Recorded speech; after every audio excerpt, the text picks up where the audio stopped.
মাঠের বাইরে হতাশ নেইমার দেখে মনে হচ্ছিল মাথায় ঘুরছে একটাই জিনিস, ইস আমি যদি মাঠে থাকতে পারতাম। অবশ্য একই রকম ভাবছিল ব্রাজিল সমর্থকেরাও। একের পর এক গোল মিসের দিনে নেইমারকে তো মিস করেছে তারাও। এদিন অবশ্য ব্যর্থতার দিনে তাদের হতাশা ছিল রেফারি ও অফসাইড। এই দুই হতাশায় কোপা আমেরিকায় নিজেদের উদ্বোধনী ম্যাচে ব্যর্থতা শেষ হয় ব্রাজিলের। ম্যাচের বাকিটা শুনবো রিপোর্টে। শুরু থেকে আক্রমণাত্মক খেলতে থাকে ব্রাজিল। একই গ্রুপের আরেক শক্তিশালী দল কলম্বিয়া নিজেদের প্রথম ম্যাচে জয় পাওয়ায় এই ম্যাচে শুরু থেকেই মরিয়া দেখায় সেলেসাওদের। 80%-এর উপরে বল দখল ছিল ব্রাজিলের। একের পর এক সুযোগ তৈরি করলেও পরিষ্কার সুযোগ তৈরি করে গোল করতে পারছিল না 5 বারের বিশ্ব চ্যাম্পিয়নরা। ম্যাচের 21 মিনিটে কাউন্টার অ্যাটাকে যায় ব্রাজিল। পরের মিনিটে ভিনিসিয়াসকে ফেলে দিলে পেনাল্টির দাবি করে সেলেসাওরা। যদিও আগ্রহী ছিলেন না রেফারি। 2 মিনিট পর ম্যাচের সেরা সুযোগ পান রাফিনহা। তার শট আটকে গোল পোস্ট অক্ষত রাখে কোস্টারিকার গোলকিপার প্যাট্রিক সিকুয়েরা।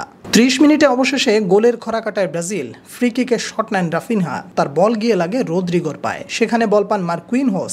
তার গোলে এগিয়ে গিয়েছিল ব্রাজিল। যদিও ভিডিও অ্যাসিস্ট্যান্ট রেফারিতে কপাল পড়ে তাদের। অফসাইডের কারণে বাদ হয় গোল। গোলের সময় মার্কুইনহোসের পা ছিল অফসাইডে। ব্রাজিল অবশ্য আবেদন করলেও কাজে দেয়নি। এদিন রেফারির সাথে আরও একবার বিতর্কে জড়ায় তারা। বক্সের মধ্যে আবেদন করে পেনাল্টির জন্য। তাদের আবেদন এড়িয়ে যায় রেফারি। রিপ্লেতে দেখা যায় সঠিক সিদ্ধান্ত ছিল রেফারির। প্রথমার্ধে 9টি বিফল শট নেয় ব্রাজিল। প্রথমার্ধের অতিরিক্ত সময়ে ডি বক্সের বাইরে থেকে দারুণ এক শট নেন রদ্রিগো, যদিও তার শট চলে যায় সামান্য বাইরে দিয়ে। এদিকে কোনো সুযোগ তৈরি করতে পারেনি কোস্টারিকা। তাতে গোল শূন্য ছিল প্রথমার্ধ। দ্বিতীয়ার্ধে মাঠে নামার পরেও সেই ধারা বজায় রাখে কোপা আমেরিকার 9 বারের চ্যাম্পিয়নরা। এই ম্যাচে যে কি হয়েছে তাদের সেটা ব্রাজিলই ভালো বলতে পারবে। বারবার শুধু আক্রমণ করছিল, কিন্তু ফিনিশিংটা যে আর হচ্ছিল না। রোনালদিনহো যে বলেছিল সবকিছু অনুপস্থিত, আকাঙ্ক্ষা আনন্দ কিছুই নেই, তাদের ভালো ফুটবল খেলা উচিত। আমি কোনো ম্যাচ দেখব না, ব্রাজিলকে ত্যাগ করতে যাচ্ছে। ব্রাজিলের এরকম একের পর এক মিস দেখে হয়তো সমর্থকেরাও একই ভাবনা মাথায় আনতে শুরু করেছিল। এরকম বাজে ফুটবল শেষ কবে উপহার দিয়েছিল ব্রাজিল? অবশ্য এখানে প্রশংসা করতে হবে কোস্টারিকার। রক্ষণাত্মক ফুটবলে বেশ সফল ছিল তারা। ম্যাচের 63 মিনিটে আরও একবার হৃদয় ভাঙে ব্রাজিলের। ডি বক্সের বাইরে থেকে অসাধারণ এক শট নেন লুকাস পাকুয়েতা। কপাল পড়ে গোলপোস্ট, বল গিয়ে আঘাত করে সেখানে।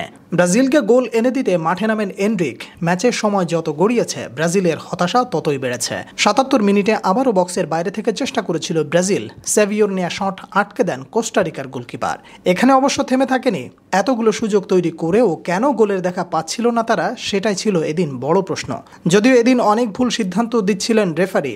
সব মিলিয়ে একেবারে হতাশ ছিল সেলেসাওরা। এ যাত্রায় নিজেদের পরিকল্পনায় পুরোপুরি সফল ছিল কোস্টারিকা। তাতেই রুখে দেয় ব্রাজিলকে। শেষ পর্যন্ত আর কোনো গোল না হলে 0-0-তে শেষ হয় ম্যাচটি। তাতে টুর্নামেন্টে বেশ বাজে শুরু হলো কোপা আমেরিকার 9 বারের চ্যাম্পিয়নদের।